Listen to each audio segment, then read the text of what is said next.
Parliamentary committee کی بات کی ہے تو کیا اس میں انویسٹیگیشن کے لیے مسلم لیگ نون تیار ہوگی؟ کیونکہ ان کی 17 سیٹیں ہیں اور ہماری 178 ہے. میرے خیال میں ہمیں انصاف سپریم کورٹ سے ہی ملے گا، لیکن پارلیمنٹ کی بھی تو کوئی ڈیوٹی ہے. سب سے بڑے افسوس کی بات یہ ہے کہ اللہ کے 100 ناموں کے نیچے 100 سے زیادہ حلف ایسے لیے گئے جن کا فارم 45 اور فارم 47 ڈفرینٹ ہے. جو شخص وزیر اعظم بنا ہے وہ اپنی سیٹ ہار چکا ہے.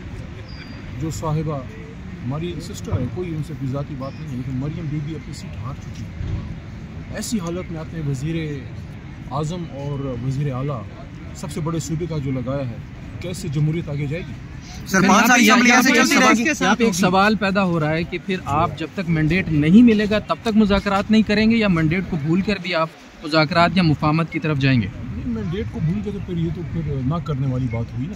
تو پہلی شرط یہ مینڈیٹ پہ ہی مذاکرات ہوں گے کہ یہ مانا جائے کہ ایک بہت بڑا ڈاکہ پڑا ہے اور اس کی انویسٹیگیشن ہونی چاہیے اور ہائیسٹ فورم پہ ہونی چاہیے، اور صرف مینڈیٹ کی نہیں، سائفر کا بھی جوڈیشل کمیشن اس کا بھی بننا چاہیے، 9 مئی کا بھی بننا چاہیے. دیکھیے سائفر پہ کل جو بلاول صاحب نے بات کی ہے بالکل فیکٹ سے خلاف بات ہے. وہ خود وزیر خارجہ رہے ہیں. اس لیے ہم یہ کہتے ہیں کہ اگر آپ سمجھتے ہیں، دیکھیے ڈائلاگ سے کوئی انکار نہیں کرتا. پالیٹکس میں ڈائلاگ ہوتی ہے، گفتگو ہوتی ہے، لیکن گفتگو کے TORs کیا ہیں؟ کیا یہ بات اگر ہوتی ہے کہ آپ بس اب بھول جائیں اور آگے چلیں اور اب ملک کی معیشت کی بات کریں، that is a non stop. اگر آپ پہلا نقطہ یہ ہے کہ پہلے اس مینڈیٹ کی چوری ڈاکے کی انویسٹیگیشن ہو، اس کے بعد ملک کے کسی بھی معاملے پہ بات ہو سکتی ہے.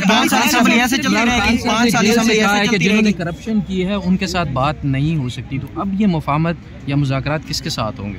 کیونکہ کرپشن کے الزامات PTI نے ساری جماعتوں پر لگائے ہیں جو اس وقت حکومتی اطاعت کا حصہ ہے. دیکھیں جب آپ پارلیمنٹ میں ہوتے ہیں آپ گفتگو کرتے ہیں، لیکن سب سے امپورٹنٹ چیز یہ ہے کہ اس ڈاکے کی انویسٹیگیشن ہو، اور اس کے بعد جب عمران خان صاحب حکومت میں آتے ہیں اس کے بعد پاکستان کے مفاد میں ہر چیز پہ ڈسکشن ہو سکتی ہے. لیکن جب تک مینڈیٹ کی انویسٹیگیشن نہیں ہوتی، جب تک اس دھاندلی کی انویسٹیگیشن نہیں ہوتی، دیکھیے کراچی میں ہم پورا کراچی جیت چکے ہیں، خیبر پختونخوا نے پورا سویپ کیا ہے، لیکن پشاور ویلی جو ہارٹ ہے خیبر پختونخوا کی، وہاں ہم بڑی سیٹیں ہماری ہروا دی گئی. ساجد نواز صاحب وہاں سے جیت چکے ہیں، تیمور جھگڑا صاحب جیت چکے ہیں، کامران بنگل صاحب پشاور سے جیت چکے ہیں. ان کی جیتی ہوئی سیٹیں ہروا دی گئیں اور بالکل اس کو ریورس کر دیا گیا. آپ مجھے یہ بتائیے اتنا بڑا ڈاکہ اگر ہوتا ہے تو پھر اس جمہوریت کا کیا مقصد ہے؟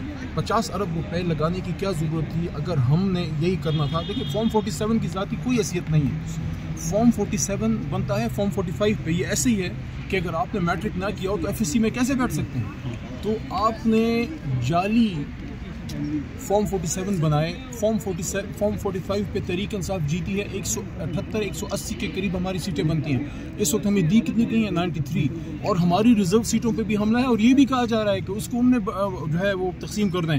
کیا یہ مالی غنیمت ہے جو 5 سال اسمبلی ایسے چلتی رہے گی؟ پہنچے پیپلز پارٹی والے اور انہوں نے پریس کانفرنس کی اور انہوں نے یہ تاثر دیا کہ ان کو اب احتجاج کرنے سے کچھ نہیں ملے گا، بہتر یہ ہے کہ بیٹھیں اور سیٹوں کو بھول جائیں، احتجاج کی سیاست کو ترک کریں. جب شروع میں بات فلوٹ ہوئی، میں وہ آدمی ہوں جس نے یہ بات کی تھی کہ بات ہم پاکستان کے مفاد میں کر سکتے ہیں، لیکن پیپل پارٹی کے ساتھ مل کے حکومت بنانے کا مطلب یہ ہے کہ آپ اس ساری کرپشن کو لیگلائز کر دیں جو ان کے دوروں میں ہوئی ہے.